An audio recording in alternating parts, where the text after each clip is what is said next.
property, without permission, under false claims of jurisdiction. And this barn you're sitting in has been rented out, photographed, and presented as community space, by people who have no legal right to it. I paused, letting it sink in. Then I pointed toward the back of the barn, where a quiet man stood holding a camera and wearing a badge around his neck. That's Jeff from the county inspector's office. He's here to verify everything I've said. And outside, you'll find Clara Morales, a licensed attorney, who's already filed preliminary claims of fraud and trespassing with the district attorney's office. Karen was pale. Her jaw was locked in a tight line. Brandon looked like he wanted to sprint for the nearest exit. One of the teenagers in the vests slowly peeled his badge off and slipped into the shadows. And, I said, just as the tension peaked, we also have 2 members of the local press here. You may have seen them filming. So please, feel free to speak up. Share how much you paid in HOA fees this year. Or tell them about the fines, the threats, the fake board meetings. You're the victims in this story. I just own the land. That was the match. A woman in the second row stood and said, I paid $400 last month for roof paint violation. A man next to her added, she threatened to fine me for letting my dog off leash on my own lawn. Then another voice, she told us we'd lose lake access if we didn't join the new HOA. Karen yelled, lies. You're all being manipulated. This man is a fraud. She turned to the crowd. Don't listen to him. He's bitter. He lost his seat. He's trying to destroy everything we've built. Someone shouted back, you're the one who said the lake was public. Another added, my cousin looked up the HOA registration. There isn't one. I didn't say another word. I didn't need to. Karen rushed toward the exit, but Jeff from the inspector's office met her at the door. He handed her a letter, official notice of cease and desist, along with a warning of pending investigation. Brandon tried to argue, but the cameras were rolling. Clara stepped into the barn, nodding toward me as if to confirm everything was now in motion. A few residents began quietly packing their things, embarrassed. Others approached me with apologies. One woman offered to help clean up. Another asked if she'd have to testify. I told them the truth. Nothing would be forced. But if they wanted to protect their neighbors, their community, and themselves, they'd have to stand up now. By the time the sun was setting, the ranch was quiet again. The streamers lay crumpled in the dust, the chairs were gone, and the music had been silenced. Karen's SUV was towed for being illegally parked after she refused to move it. Her son disappeared without a word, and by nightfall, the HOA website had gone dark. I stood on my porch, watching. 3 days passed before I heard the first real crack in Karen's carefully polished mask. It came not from her directly, but from the county clerk, who called early in the morning and sounded like she was trying not to laugh. Apparently, Karen had marched into the office the day before with a folder stuffed full of highlighted pages, demanding they expunge the fraudulent cease and desist letter issued by mistake. She argued that the event on my land was a protected gathering and that my accusations were part of a long-standing vendetta against her leadership.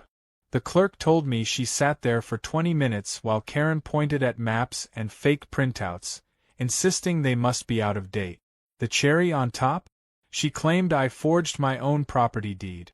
The clerk said, we had to explain to her very carefully that our office issued that deed twice, and that it's been digitally confirmed against every historical record we have. According to her, Karen left in a huff, muttering about taking things to the state level. I hung up the phone and leaned back in my chair, watching morning light pour across the porch. I wasn't surprised. Karen wasn't the type to accept defeat quietly. She was the kind of person who believed if she shouted long enough, someone would eventually give in just to shut her up. But this time, the system wasn't caving. In fact, it was circling. By the end of that day, Brandon received a notice of pending charges tied to illegal use of municipal emblems, misuse of funds, and operating a fraudulent business. I found out from a retired officer friend that he'd tried to withdraw the HOA account balance and transfer it into a new LLC called Langford Civic Services, but the bank froze the transaction when they saw the flagged report connected to his name. Karen, on the other hand, was still pushing forward with denial like a woman paddling a canoe on dry land. She posted a video to her social media accounts, arms crossed, standing in front of her manicured front yard, with a flag flapping behind her. The video started with her classic catchphrase, "As your HOA president, I have always operated with integrity." Then came the spin. She accused me of weaponizing the law, and claimed I'd staged the entire July event to discredit her. She painted herself as a victim of an old, bitter judge trying to cling to relevance. I expected some support from her loyal followers, but most of the comments didn't go the way she'd hoped. One woman wrote, "Wait, you said the barn was donated land. It's not." Another added, "I paid dues to your son in cash. Was that legal?" The local paper ran a short editorial that afternoon titled, "When the HOA Isn't an HOA," and by that evening, Karen's comment sections were a minefield. The fallout came in waves. First, the residents. One by one, they started reaching out, some through calls, others leaving quiet notes in my mailbox or stopping me in town. A man named Roy, who owned a property on the eastern edge of the ridge, apologized for voting to rejoin the HOA. He said Karen told them it was a formality, that it would improve insurance rates and keep troublemakers out. Another woman, Miss Evelyn, confessed she'd been told if she didn't pay her monthly dues, she'd lose her trash pickup service. Karen had apparently been pocketing part of the money and hiring a neighborhood teenager to haul bins to the main road, calling it privatized waste management. The worst came from an older couple who brought me a stack of letters, some printed, some handwritten, showing they'd been fined nearly $2,000 in less than a year for everything from off-color shutters to excessive birdseed attracting non-native species. I gathered everything into organized folders. Names, dates, screenshots, emails. Clara, ever the bulldog in boots, had already begun drafting the civil suit filings. Meanwhile, the DA's office officially confirmed they were investigating Karen for multiple counts of fraud and impersonation of a public entity. Still, Karen wasn't done. That weekend, she called the sheriff's office again, this time to accuse me of stalking her property and threatening her family. When Sergeant Cole showed up, he asked for her proof. She produced a blurry photo of me driving past her street, once, on my way to the feed store. Cole didn't even take it seriously. He left her with a warning not to misuse emergency services. That night, she posted another video claiming she was being harassed by shadow agents of a corrupt legal circle. She tagged several fake news outlets and begged the governor to intervene. The governor, of course, did not respond. The next big blow came when the land office, prompted by my request, formally reissued property boundaries to every homeowner on the ridge. They included a statement clarifying that my ranch, lake, barn, and the surrounding roadways were privately owned and never part of any legal HOA charter. Karen tried to organize a protest, but only 3 people showed up, and one of them thought it was a barbecue.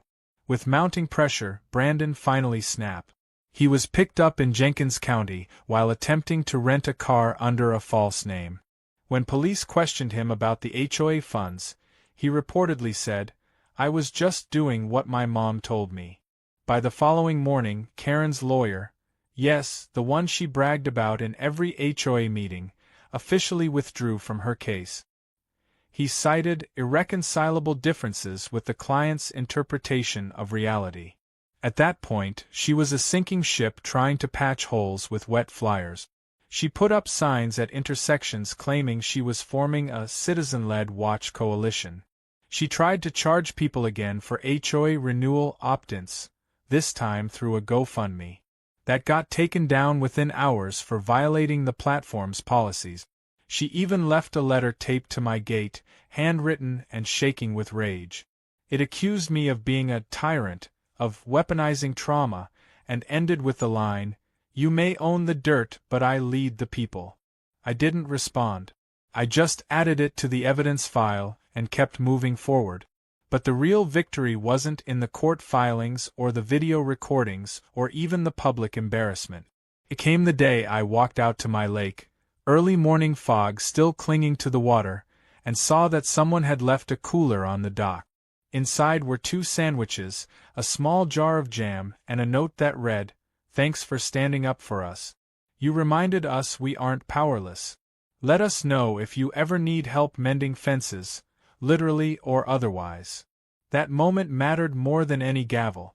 Karen had built her power on fear, on silence, on making people believe she couldn't be questioned. All I had done was remind them that they still had a voice, that the law still mattered. And now the woman who'd called the cops on me for walking onto my own land was under investigation, abandoned by her allies, and living in the very neighborhood she'd tried to dominate. Her SUV hadn't been seen in days. Some neighbors whispered she'd fled to stay with her sister, while others said she was holed up inside her house drafting some kind of final manifesto. I didn't care. I'd done my part. The wheels of justice were rolling. And the silence on my land, the genuine, peaceful kind, was more powerful than anything left she could say. It was nearly 2 weeks later when the letter from the district attorney arrived, stamped and sealed in crisp government formality. I sat with it for a while, unopened, watching the midday sun cast long shadows across the floorboards of my study. I already knew what it would say. Clara had hinted the day before that multiple charges were moving forward, that both Karen and Brandon had formally been named in the preliminary indictment. Still, there was something deeply satisfying about holding it in my hands, this tangible confirmation that justice wasn't just an idea, it had weight, permanence, ink on paper. I finally opened it and read every line slowly, deliberately. Fraud. Impersonation of authority. Illegal collection of funds. Mail tampering. Misuse of public emblems. Criminal trespass. It was all there. Not just one count, but several. Brandon's name was listed alongside his mother's, tied to the finances, the fake permits, and the fraudulent HOA website. The web they'd spun had unraveled, and now the law was preparing to cut the final thread. I folded the letter neatly and slipped it into the growing binder labeled Karen Langford, Civil and Criminal Actions. Then I walked outside, breathed in the warm scent of earth and pine, and stepped into a ranch that finally felt like mine again.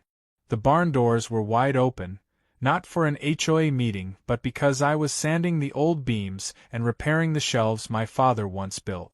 The lake shimmered like glass.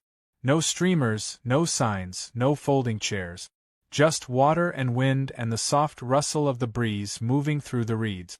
A pair of doves cooed from the eaves, and my dog laid sprawled in the sun like he'd been waiting for peace to finally settle here again.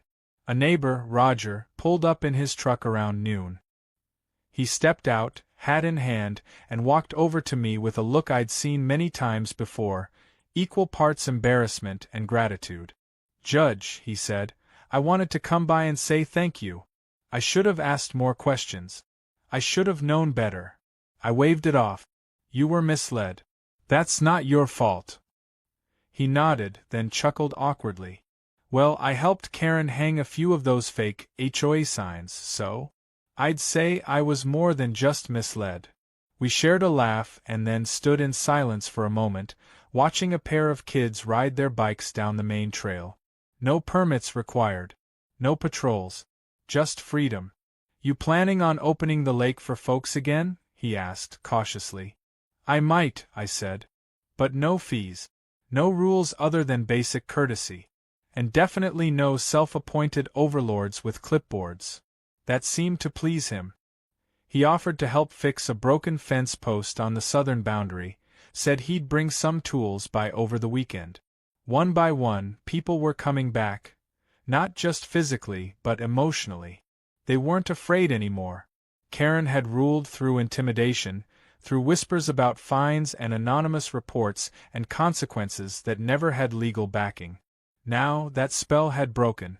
It was amazing how much lighter everything felt when people weren't living under the shadow of a phantom government. Karen, meanwhile, had gone silent. Her house remained dark most nights, blinds drawn, no movement